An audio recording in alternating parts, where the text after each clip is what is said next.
Alright, let me start with a question.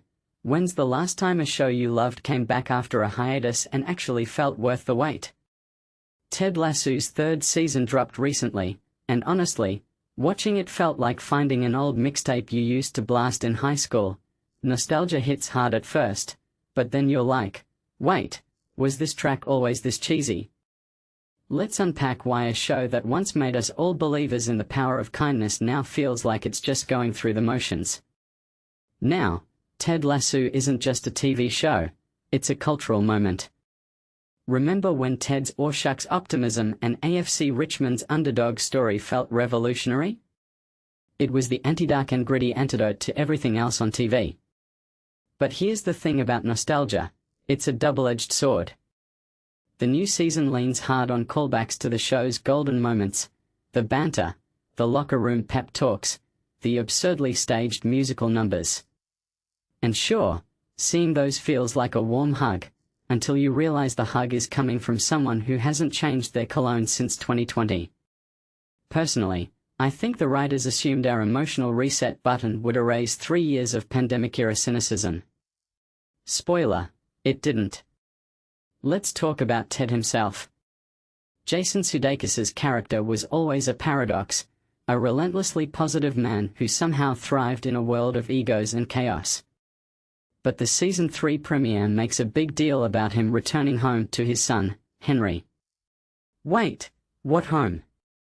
Last time we saw Ted, he was flying back to Kansas City, but the show treats his reappearance in Richmond like a triumphant comeback. What's the deal here? From my perspective, this isn't just lazy storytelling, it's a symptom of the show's identity crisis. Ted Lasso used to be about growth. Now, it's about nostalgia bait. And if you take a step back, that feels like a metaphor for Hollywood's current obsession with reviving IPs instead of taking risks. Here's a detail I find fascinating. The Season 2 finale had that iconic penalty kick that ascended to the heavens. At the time, it was magical, a literal deus ex machina that summed up the show's believe in good vibes ethos. But in Season 3, the whimsy feels forced. Why? Because magic only works when it's earned.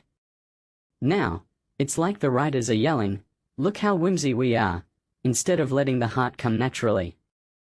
What many people don't realize is that Ted Lasso's charm was always rooted in its authenticity. When a show starts screaming its themes instead of living them, the spell breaks. And let's not pretend this is just about the writing. 3 years is an eternity in TV. The world's changed. Audiences are hungrier for complexity, and Ted's relentless positivity starts to feel like a red solo cup of lukewarm lemonade at a 5-star tasting menu. The show's heart is still in the right place, but the soul feels outsourced. Like a beloved indie band that signs with a major label and suddenly sounds like every other pop track.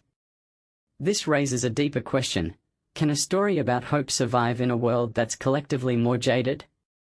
Or does it risk becoming a parody of its own best self? In the end, Ted Lasso's return isn't just a letdown, it's a cautionary tale. It reminds us that nostalgia is a powerful drug, but it's not a sustainable creative strategy. And maybe, just maybe, that's okay. Because the real legacy of this show isn't in its third season, it's in how it made us feel when we first fell in love with it. So here's my hot take: Ted Lasso might have jumped the shark, but I'm still grateful for the ride. And hey, if nothing else, this season's a masterclass in why you should never let your favorite shows take too long of a break. What do you think? Am I being too harsh? Drop your takes in the comments. Let's dissect this one together.